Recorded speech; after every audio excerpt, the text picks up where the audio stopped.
The crisp air of the Swedish woods enveloped me as I made my way to my favorite camping spot, nestled by a serene lake far into the heart of the forest. Living in a small town in the middle of nowhere had its perks, and the breathtaking nature that surrounded me was one of them. Despite some back issues keeping me from venturing out as much as I'd like this summer, determination fueled my journey on September 4th, accompanied by a friend. As we approached the lake, I noticed an unexpected number of people already there.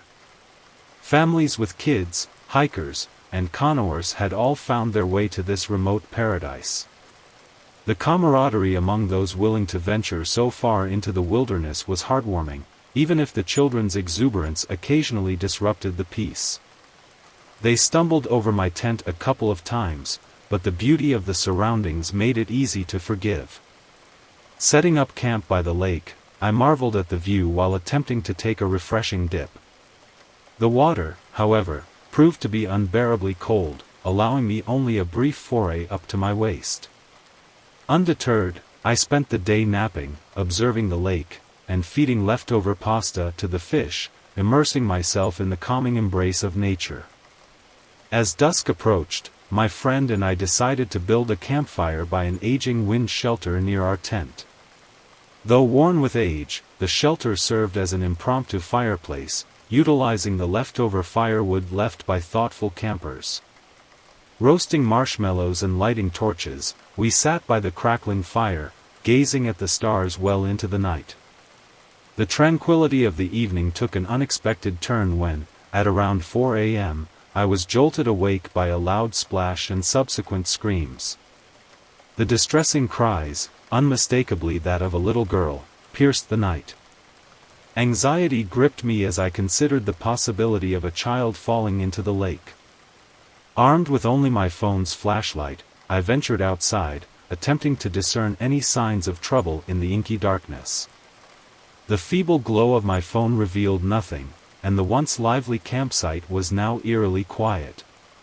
Panic set in as I imagined a child submerged in the lake, unseen and unheard. Determined to help, I roused nearby campers, awakening them at an ungodly hour to ensure everyone was safe. Surprisingly, they were appreciative of my concern, grateful for the reassurance that someone was looking out for them. To my relief, all campers were accounted for, fast asleep in their tents and shelters. Perplexed and haunted by the memory of the screams, I returned to my tent, intending to stay put until dawn.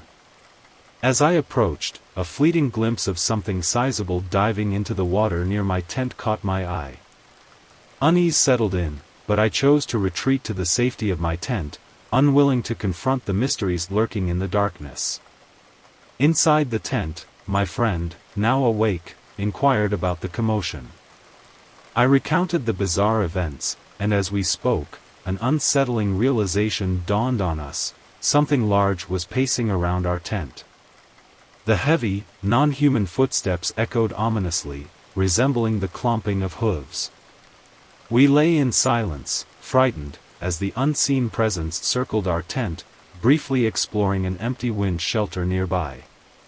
Its eerie footfalls persisted, a disconcerting accompaniment to the pre-dawn hours.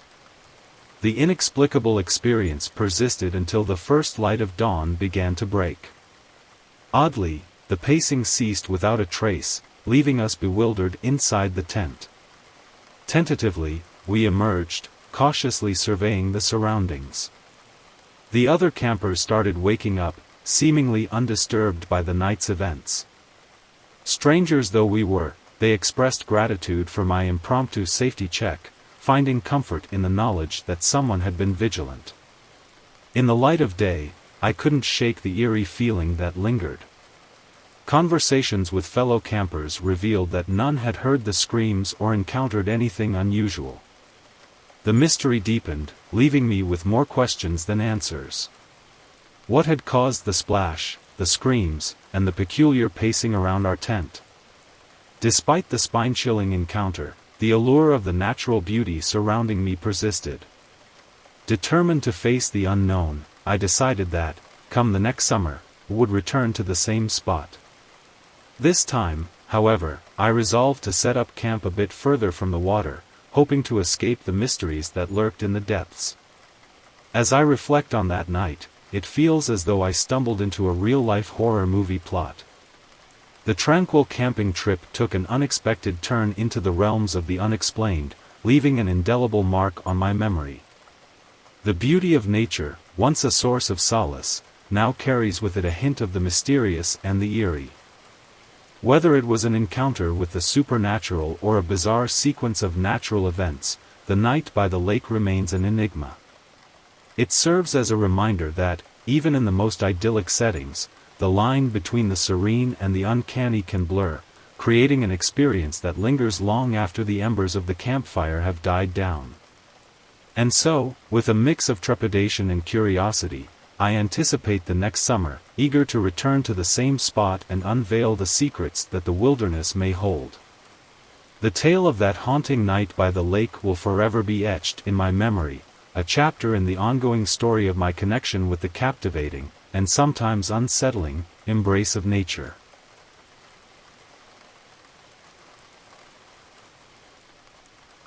In the autumn of 1999, at the tender age of 12, I discovered solace in the woods across the street from my rural Virginia home.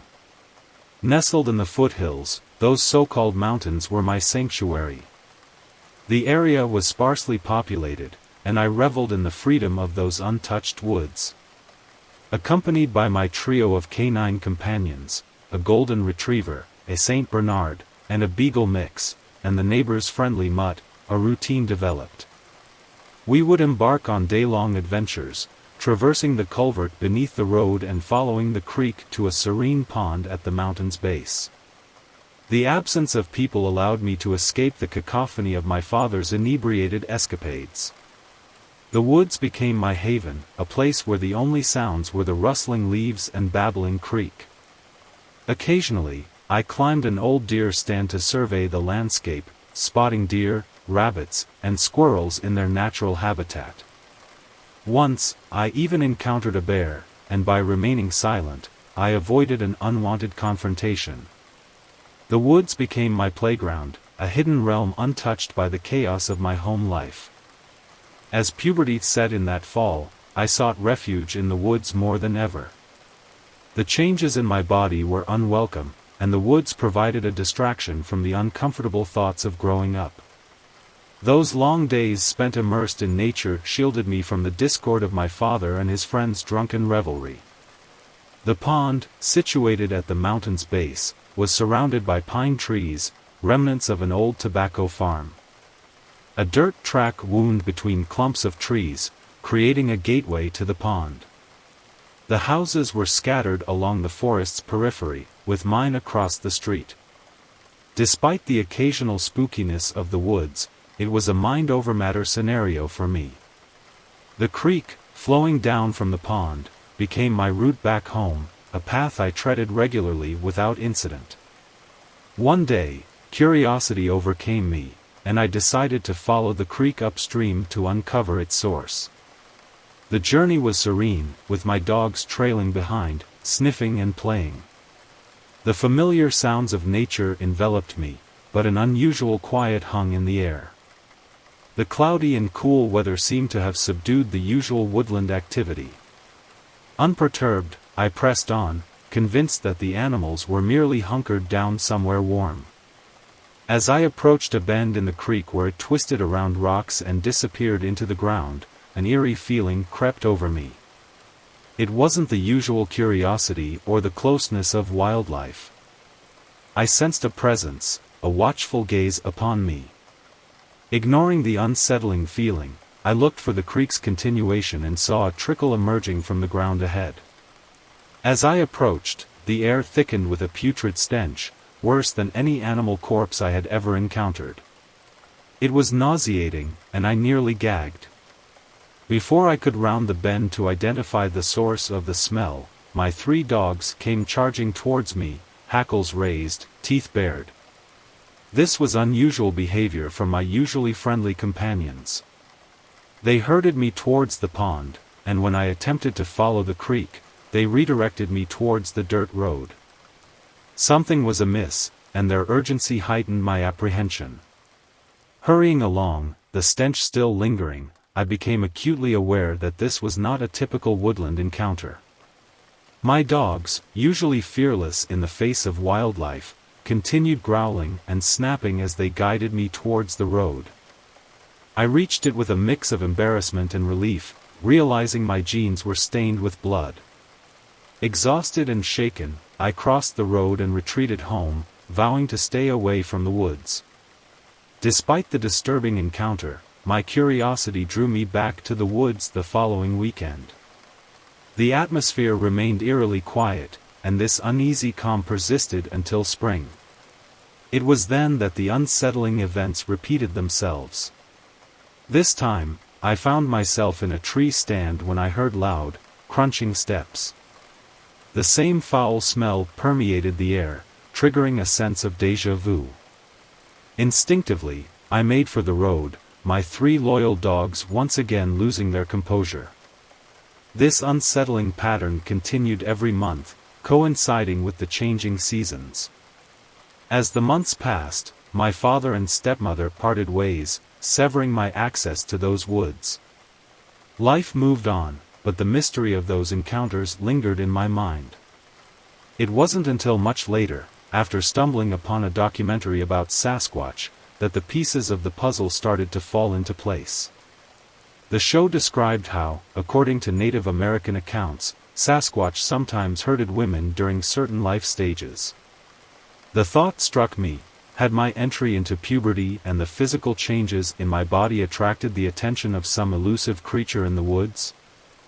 Looking back, the vivid memory of that putrid stench and the strange occurrences took on new meaning. The monthly encounters coinciding with my hormonal shifts and the distinctive hue of my bright red hair fueled my speculation. While the mystery remains unsolved, the connection to the Sasquatch phenomenon offered a unique perspective. Now, living in the shadow of that mountain and reflecting on those events, I can't help but wonder about the enigmatic force that chased me through those woods. The memories are a blend of fear, curiosity, and a touch of disbelief. As I gaze at the mountain each day, the imprint of that otherworldly encounter remains etched in my mind, an indelible mark from the time when something beyond comprehension, lurked in the woods of my adolescence.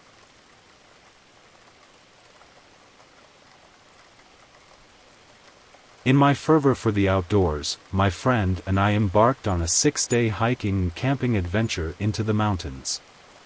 The first day unfolded without incident, and we set up camp at the mountain summit by 8 p.m. As the tranquility of the night settled, the distant cries of elk echoed through the forest, a familiar and somewhat comforting sound from previous trips. However, the atmosphere shifted when an unsettling screech, unmistakably a cougar's, pierced the air for about 7 seconds. An eerie silence followed. Undeterred, we slept soundly until morning, when an unsettling discovery awaited us. 2 hours into our hike, we stumbled upon a grotesque sight, a macabre contraption hanging from the trees. Elk heads encircled the severed head of a cougar, creating a chilling tableau. It dawned on us that the previous night sounds had a sinister origin. Choosing caution, we altered our route, veering eastward.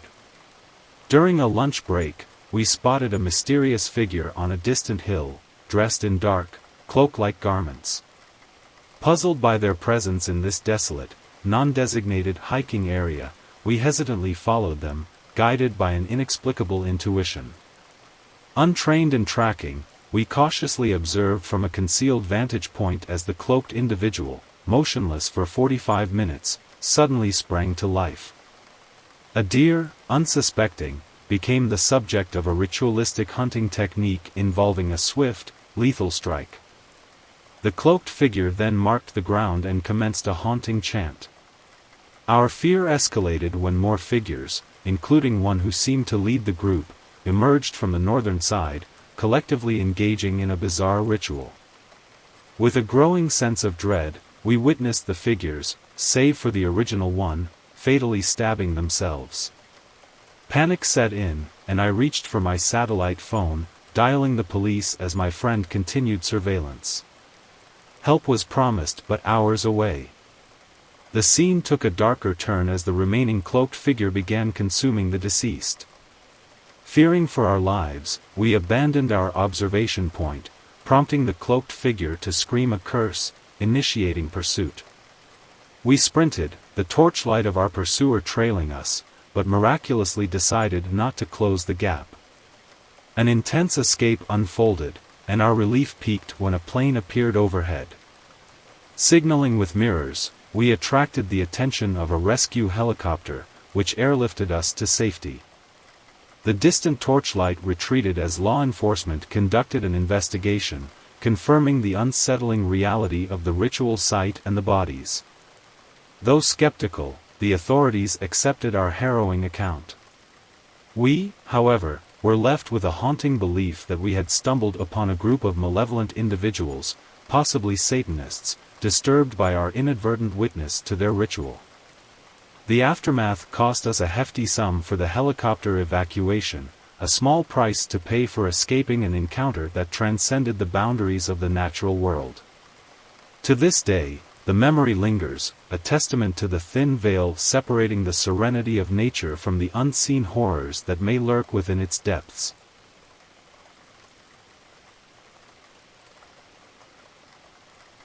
I was just 17 when it happened, a hunting trip with my dad that would forever change my perception of the woods we called home in Colorado.